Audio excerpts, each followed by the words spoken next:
मी यापूर्वी देखील बोललो होतो, आपल्याला आठवत असेल की भारतीय जनता पक्ष आणि प्रशासन यांचा दुरान्वयाने देखील संबंध नाही. ज्या पद्धतीने निर्दयीपणे आणि क्रूरपणे या युवकांच्या भवितव्याशी खेळलं जातंय हे अत्यंत लज्जास्पद आहे.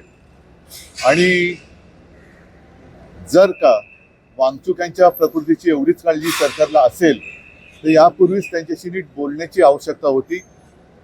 मला कळत नाहीये की एक तर नीटची परीक्षा हे सरकार बरोबर घेऊ शकत नाही, म्हणून जे मी बोललो की प्रशासनाचा संबंध नाही आणि भाजपचा आंदोलन नीट हाताळू शकत नाही.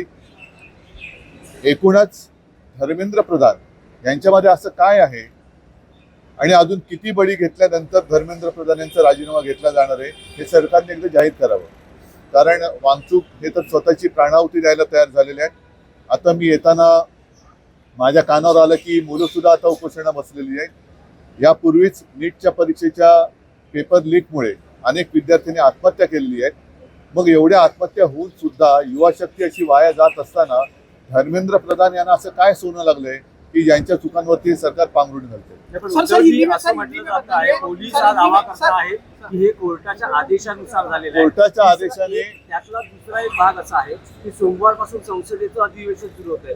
त्याआधी हे आंदोलन, कारण 20 तारखेला मोर्चाची घोषणा करण्यात आली. मला पोलिसांचा हा जो काही दावा असेल तर पोलिसांनी त्यांच्या दाव्यानुसार कोर्टाची ऑर्डर दाखवावी की त्यांना उचलून हॉस्पिटलमध्ये टाका. कोर्टाने त्यांच्या प्रकृतीबद्दल चिंता व्यक्त केलेली आहे. यापूर्वी देखील अनेक उपोषणं झालेली आहेत. अगदी आपल्या स्वातंत्र्यापूर्वी सुद्धा महात्मा गांधींनी उपोषण केले, नंतर सुद्धा केले. चर्चा केल्यानंतर उपोषण सोडलं जातं. अण्णा हजारेंच्या बाबतीत सुद्धा काँग्रेसचं सरकार असताना चर्चा करून उपोषण सोडलं गेलं. सरकारने अजूनही वेळ गेलेली नाही. नीट त्यांच्याबरोबर चर्चा करावी आणि उपोषण सोडवावं. प्रकृतीची काळजी घ्या. जो मोर्चा निघणार होता मला वाटतं तो निघाला पाहिजे. आणि नुसतं म्हणून म्हटलं ना की सरकार चालवणं म्हणजे काय चालवणं, की आपलं म्हणणं रेटून घेणं म्हणजे सरकार चालवणं नाही.